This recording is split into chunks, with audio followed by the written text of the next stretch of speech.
Jake from YLAB is in the Bastard Den right now. What's up, Jake? How you doing, man? Oh, not a whole hell of a lot. How you guys doing tonight? Doing well, doing well. So where's the rest of the guys at, man? Didn't they get the memo? Or they got their priorities a little bit mixed up. Jim, have you been outside today? It's a little warm out there. Yeah. Well, no, they're all working, I bet. They got stuck at work.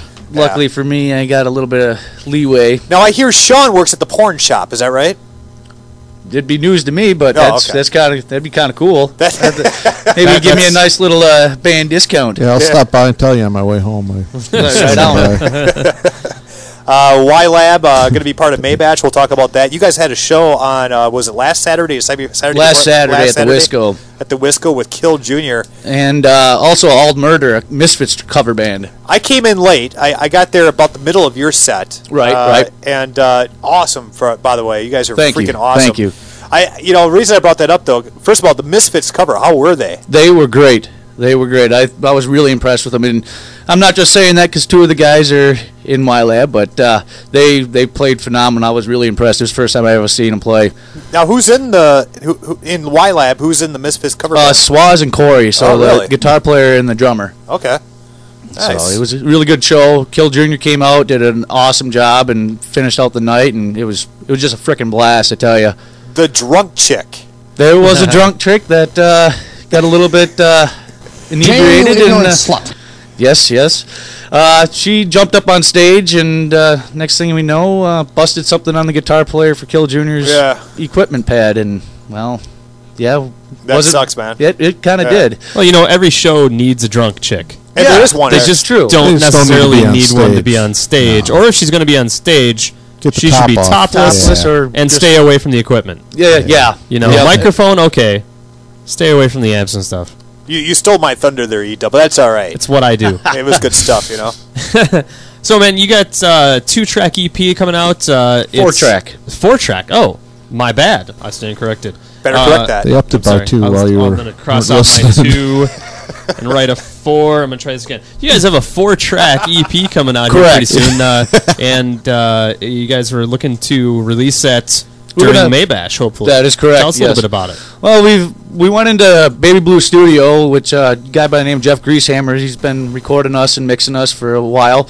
We went in there, I don't know, maybe 4 or 5 months ago. We laid down 2 different songs called Hectocodalus and Was Out of Foz, which I believe you're going to be playing both later those songs on. are in the list, yep. And then recently we've been writing, and we got back into the studio maybe about a month ago, I'd say, and laid down 2 more tracks called Mysteries of Mankind and Fright Flight, which are 2 pretty brutal songs that we can't wait to get out there, and so people can listen to them. Right on. I think we might have a version of them possibly on our Facebook page, but I'm not 100% sure on that. But if anybody want to check that out, they could just check us out, YLAB, at Facebook. Sure. What, Jake, for you being the bass player in YLAB, what's it like going into the studio and recording these tracks? I've seen you guys twice, I believe, once at Maximus, once at the Wisco a couple weeks ago.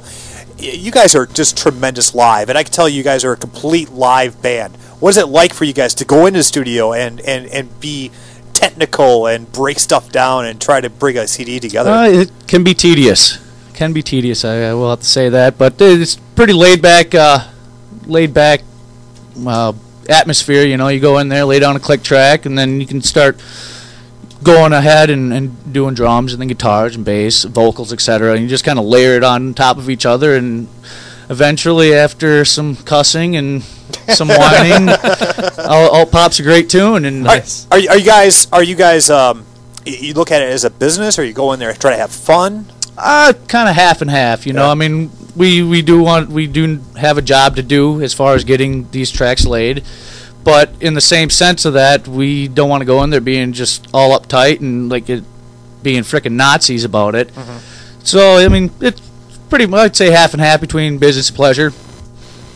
So you guys are known for being pretty high energy on stage. I've seen you, I guess once is all I've seen you. But is it hard to keep that kind of energy every show, or do you guys just do you have some place that you kind of draw that energy from, or how do you do that? For me personally, and I think I vouch for the rest of the band, that the crowd, the better the crowd get energy, Sure. we feed off of that, and So, you know, and not to say that if there is no crowd that we don't have that energy, but it gives us that extra boost to go out there and just rock our asses off. Right. And I think, yeah, I'd have to say crowd. The crowd is the best people out there. Awesome. You guys are playing May Bash. That's Memorial Day weekend. You're playing Saturday, right? Sunday. You were playing Sunday. Sunday at 5 p.m., yes. Yeah, Sunday is the Metal Day at May Bash. Correct, Metal Sunday, yep. Metal Sunday at May Bash. You guys have done May Bash a few times now, right? I believe this will be our third time. Third time, okay. Tell us, I guess, first of all, what does May Bash mean to YLAB? And second, there has to be some fun stories.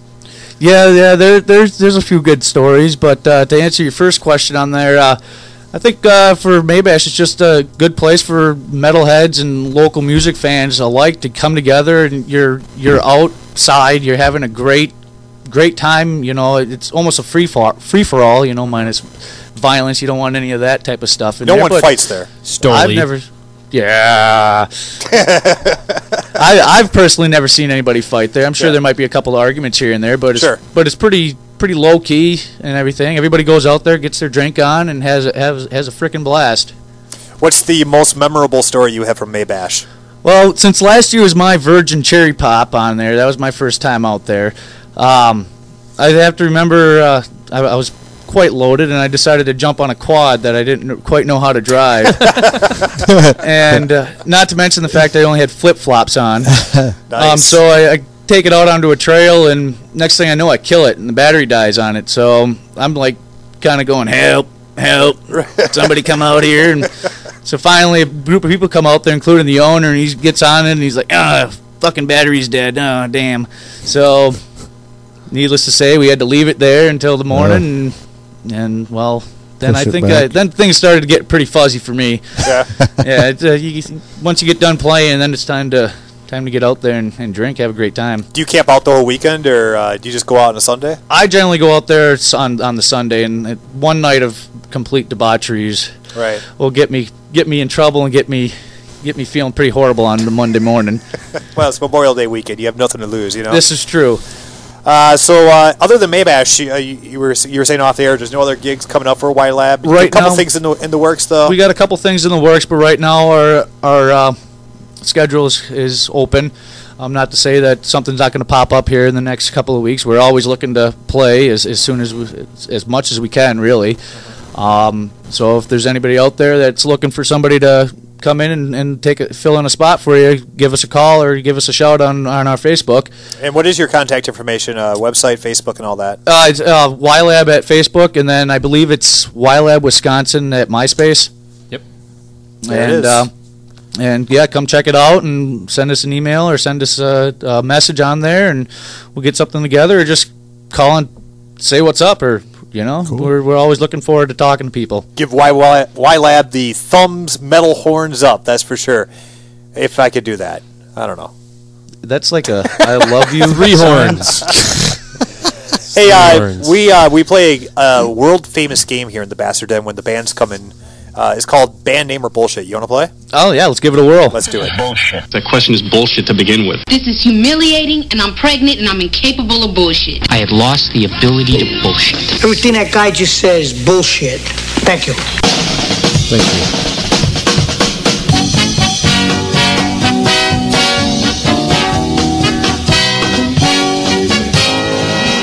And now it's time to play Band Name or Bullshit. This is the talk of the tabloids right now, is Band Name or Bullshit. Did you see the article in People magazine? Yeah, and I got friggin' paparazzi at my house all the time. Yeah, there's one right there. Trying to ask me a question about it. It's terrible. Yeah, paparazzi. Oh, wait a minute. No, that was Papa Murphy's. Never mind. Papa Murphy. I get that mixed up all the time. All right, Band Name or Bullshit. Stoli, Jake, what we're doing here, we're going to give you a name of a band. It might be a name of a band, or it might be complete bullshit, and you have to guess it, all right? Sounds good. And if you win, you get nothing. But if you lose... Let's just say you don't want to lose. Right. All right, Stoli, go ahead, man. All right, the first one is Sweaty Nipples United. Sweaty Nipples United. I like that one. For some reason, that really sounds like that could be a band name. I'm going to call a band name on that. That is indeed a band name. Sweaty nipples are always tough. But when you unite them, that's all right, though. Then they're better. Sometimes they taste a little salty, too. Right. E-Dub, what do you got there? Okay, mine is Drippy Dick in the Clap. Jeez. The hell? Is that a Government Zero song or something? Or what? Well,